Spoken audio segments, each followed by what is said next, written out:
प्रियदर्शी सम्राट अशोक के प्रति हार्दिक कृतज्ञता ज्ञापित करता हूँ, जिनकी वजह से भगवान बुद्ध का धर्म विश्व का धर्म बना, दुनिया के कोने कोने में पहुंचा।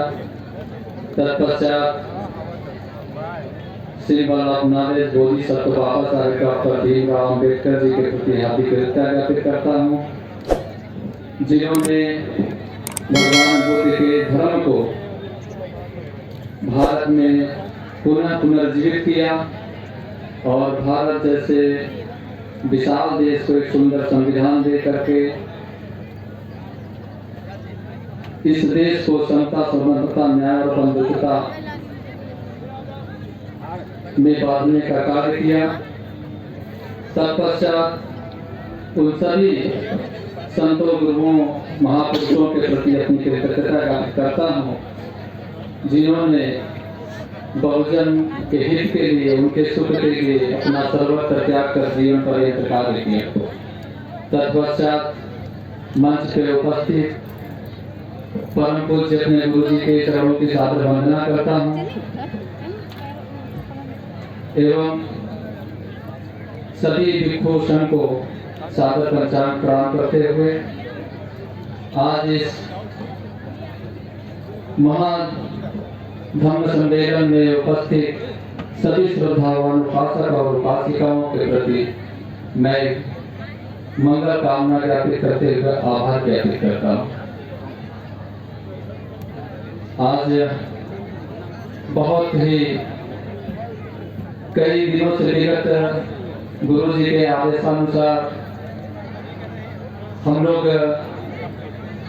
10 तारीख को आपके जिले में बनारस से 4-5 घंटे लोग हम लोग आए और कई गांवों में हम लोगों ने जाकर के इस बौद्ध धर्म सम्मेलन के कार्यक्रम के लिए प्रचार प्रसार कर रहे थे।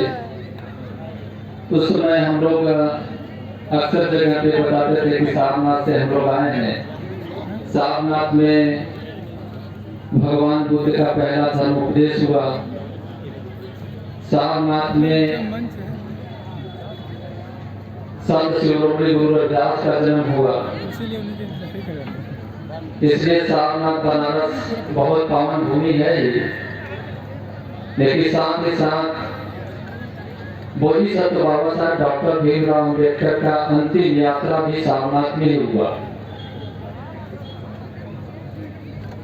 लेकिन मुझे लगता था कि इससे कम गौरवान्वित जिला यह नहीं है। वह सब चीजें महापुरुष वहां पे जरूर उत्पन्न हुए, वहां से क्रांति चली, लेकिन लगा कि जिस जिले का नाम ही बाबा साहब के नाम से हो तो सारी चीजें गौर हो जाती है और आपके जिले का नाम ही अम्बेडकर का जिला है। तो यह क्रांति यहाँ से जरूर चली थी। बार बार बीच में गुरु जी बोल रहे थे कि कार्यक्रम के कैसा होगा, क्या स्थिति परिस्थिति रहेगी। तो बाबा साहेब के चाहने वाले और बाबा साहेब के नाम से जिला हो तो उसमें कितना भी कम होगा तो भी सबसे ज्यादा ही होगा। तो बहुत आभार आप सब लोगों का इस कार्यक्रम को इतना सफल बनाए। भगवान बुद्ध की देशनाएं निरंतर पूरे दुनिया में लोगों ने अपने पास रखा और दुनिया में जब कभी इसको देखता हूँ, थोड़ा सा इतिहास में रुचि रहा, मैं 1-2 बात करके अपनी बातें को विराम दूंगा। इस पूरे संसार में कि स्वर्ग कहाँ है और स्वर्ग में जाने की बड़ी इच्छा है लोगों की, लेकिन यह लोगों को पता नहीं है कि स्वर्ग कहाँ है। अभी भारत ने दुनिया को क्या दिया, यह दुनिया के संसार के लोगों को पता है कि भारत ने हमें क्या दिया, लेकिन भारत के लोगों को ही पता नहीं कि हमने दुनिया को क्या दिया।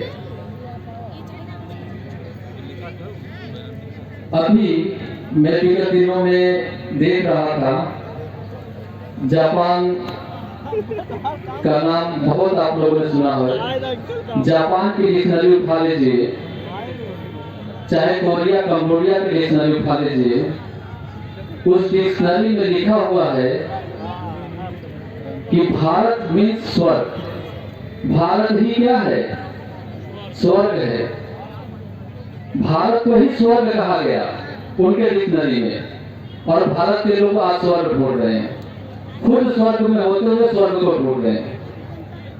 तो दुनिया के लोग जब भारत में आए, हेनसांग आए, फाइयान आए, तमाम ऐसे यात्री आए, जब उन लोगों ने यहाँ पे आके देखा तो भारत के लोग जिस तरीके से रहते थे, इस तरीके से भारत में धन धान की बहुतायत थी बुद्ध काल में, सम्राट अशोक के काल में, तो उन लोगों ने देखकर भारत को ही स्वर्ग कहा।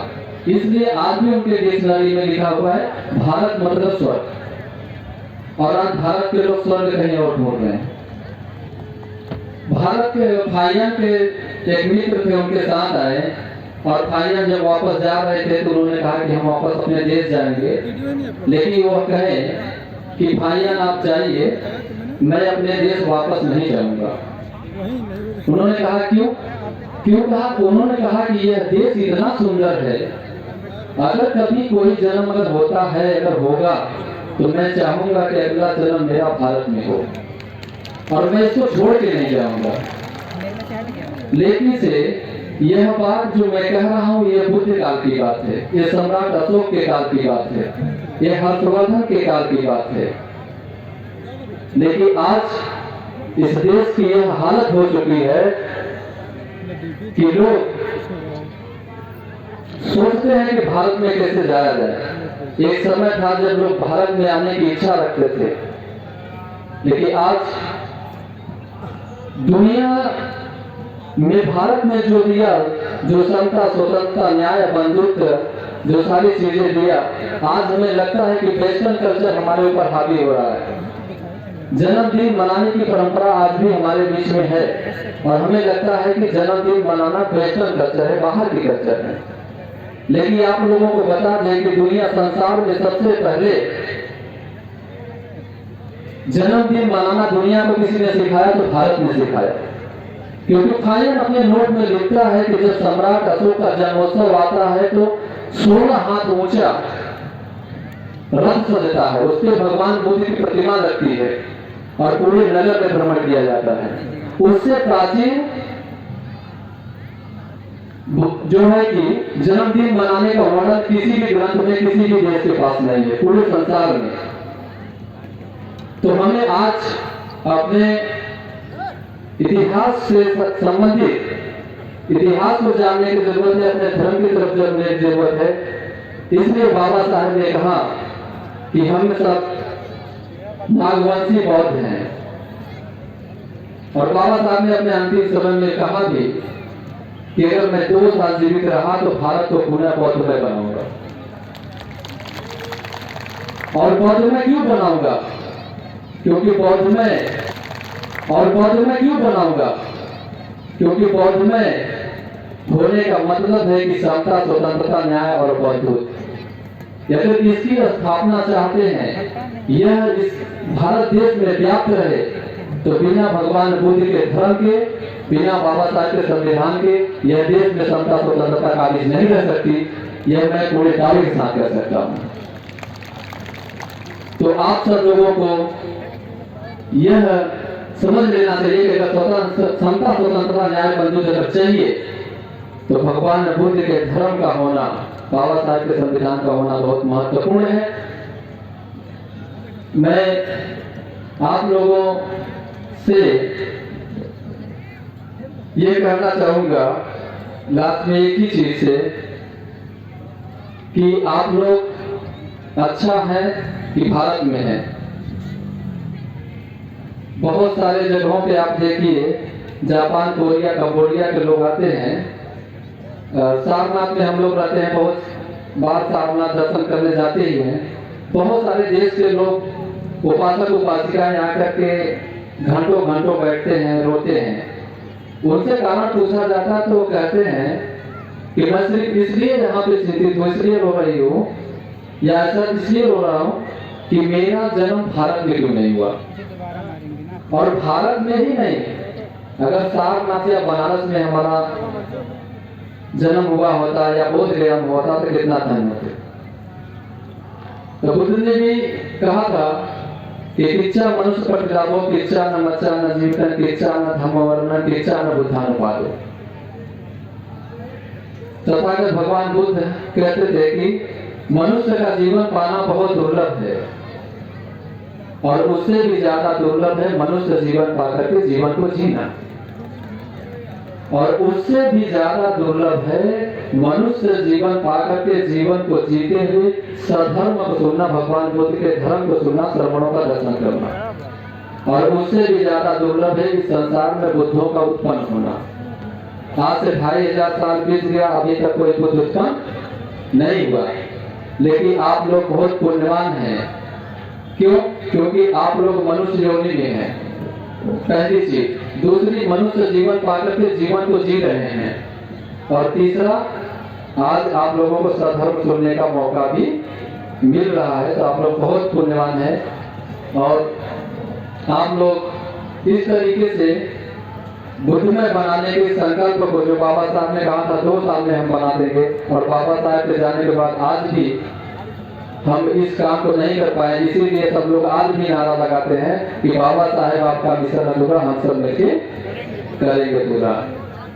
लेकिन आज तक पूरा नहीं हुआ। क्यों? क्योंकि बाबा साहेब का मिशन पता ही नहीं है, तो पूरा कैसे करेंगे।